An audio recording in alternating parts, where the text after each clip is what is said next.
Hey, good afternoon. It's Thursday, 2 p.m. with Trigger back once again, streaming live on multiple channels to help you shine on camera and shine on stage. We're here to help you amplify you and your brand so you can make the impact you want as a go-to expert. We're creating a lot of media. Not me, we are, but you are creating a lot of media as well. You're working hard to get good content out there. But one of the things that really disrupts good content from really having the impact is your audio. You may have video issues. You may not have the best, sharpest camera. You may not have the best lighting sometimes. You'll have things that will interrupt your flow. Like even right now, I'm on Restream. We use it every day here. And I got a warning today before coming on that we're having issues with LinkedIn not properly always working. And Restream is working on that. So, and sometimes there are hiccups or gaps. I've had videos be streaming live and just cut off mid-sentence for no reason. So technology and video can be a pain. But what really turns off people is bad audio. Bad audio is the thing. So the importance of quality audio is going to help you with your reach, your communication, your engagement level with people. They don't want to hear, they're not going to stick around for that type of stuff. Now, when you're first starting off, you are probably going to just be using your cell phone or maybe your laptop microphone. That's fine. Start with what you have. I'm not saying go out and spend. I'm not an advocate of spending for the sake of spending and getting more gadgets without having the skills to perform. So I'll always go back to that. You are the brand. You are the voice, the personality. Your personal skills always need to come through. You need to shine. Now, if you're going to communicate it, though, your audio had better be good because people will listen, they will watch, and they will turn off if the audio does not connect.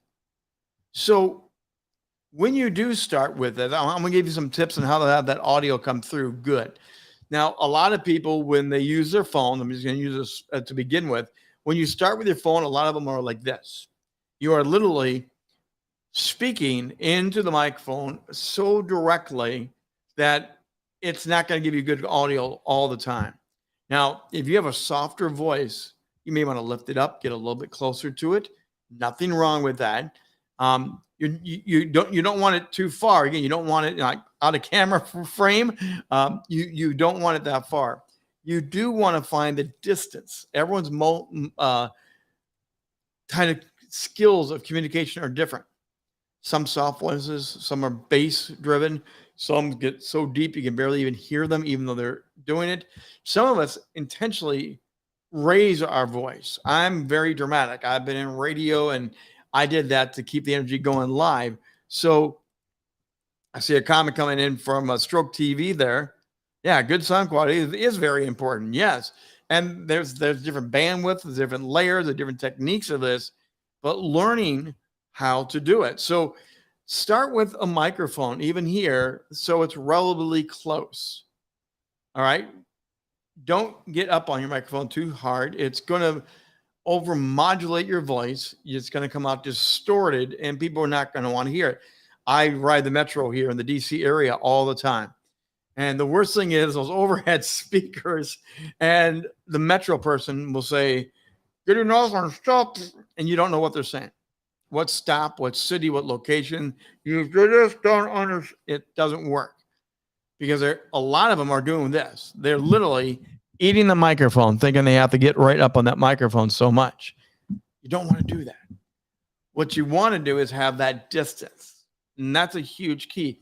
You need to practice recording yourself, listening to yourself, and you need to figure out what that distance is from microphone to you. Now, the laptop microphone are usually built in. They're usually up high. They pick you up pretty good. Now, as you get into the quality of your sound, you're going to want to find something that really sounds authentic. We've all heard where that tinny sound is in the audio. It just sounds kind of tinny, and it's kind of like you're talking through a little tin can. You don't want to talk through a tin can. Another way to start to elevate, to go from just your phone. Yes, you can do your earbuds. I still have the old fashioned pair where it plugs into my phone. Um, I'm not an earbud person. When I'm on air myself, I don't like putting the earbuds in. I don't, it's not TV visual quality. I do it sometimes, but I don't like doing that. But start off there. That little clip-on microphone they have built in right here is really good. Now, here is a trick to do with this, by the way. When you do have it in, you do not need to move the microphone up here. I see it all the time. I see people pushing the mic closer. It's right here. It's hanging down. It's really no difference when those microphones, it goes over the ears. I love the wireless mics go up. That microphone will hang just about the same spot. So you don't need to raise the microphone up. If you're using earbuds with the mic like this, just let it be. And present. Use your hands, use your body language, use the voice inflection because it's usually really, really good. Now, another thing about microphones is if you have a lapel microphone, let's say this is a lapel microphone, they usually clip on right around chest level. What that does for you is it gives a good sound from here to here. You're not too far away. You don't have to overly project or anything, but it's also using your chest as a sound cavity to make sure you get good sound bouncing off of your chest. So that's higher quality even. Lapel mics are really good. Now, again, there's different qualities, there's different sounds, but you can move from your cell phone, your laptop, you can go to the ears, and you can go to here. Now, one of the things you do want to think about when you're learning about the sound quality is you want to be able to hear the quality of yourself. Again, you can go with the earbuds and start off with that, but as you get into more podcasting and more techniques, you do want to invest in a good headset. Good headsets will help you and allow you to hear yourself as you're doing the production. When I do a commercial read, when I do something that's got to be really, really extra polished, I use a headset to make sure I know exactly what my voice is doing in the moment. I like the open air. I like being able to use normal room sound, but there are times to put these on to make sure you're really hearing, because there's times when your voice is dropping off and you don't realize it. There's time when you mumble your words and you don't capture the good quality sound. Having good earphones will help you pick up the true natural sound. And part of the trick of this whole sound conversation is you have to get to know the sound of your voice. One of the hardest things to learn in media is the sound of your voice. I'll take you all the way back to my early days of broadcasting and in school. And we literally had to listen to ourselves on audio.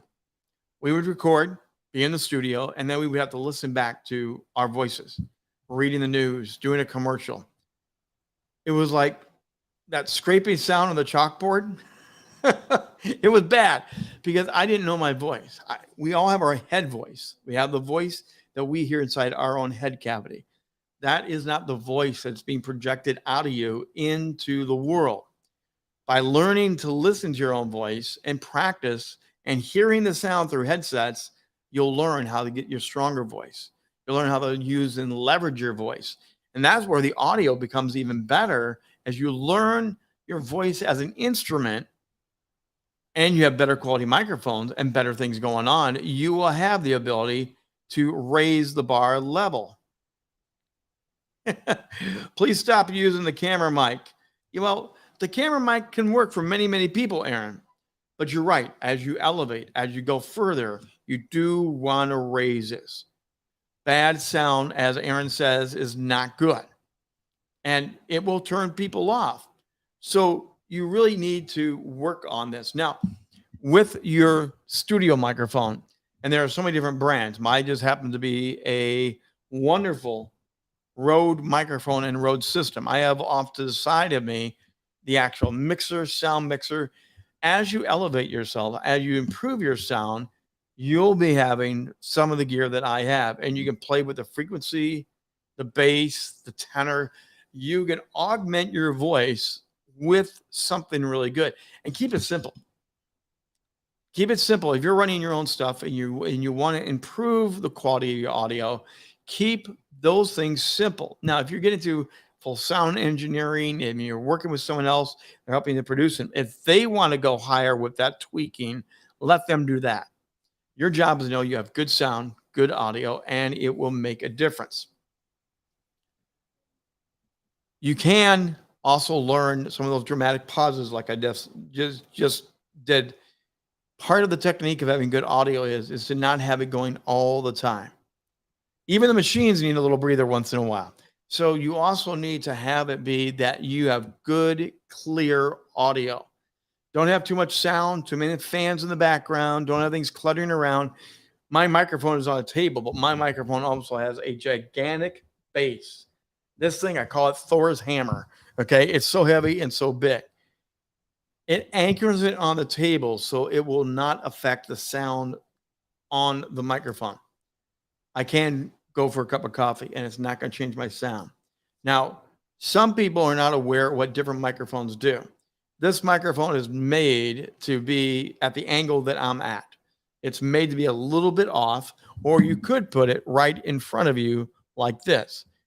You can be real sensitive. I don't have to overly project. I do not have to yell.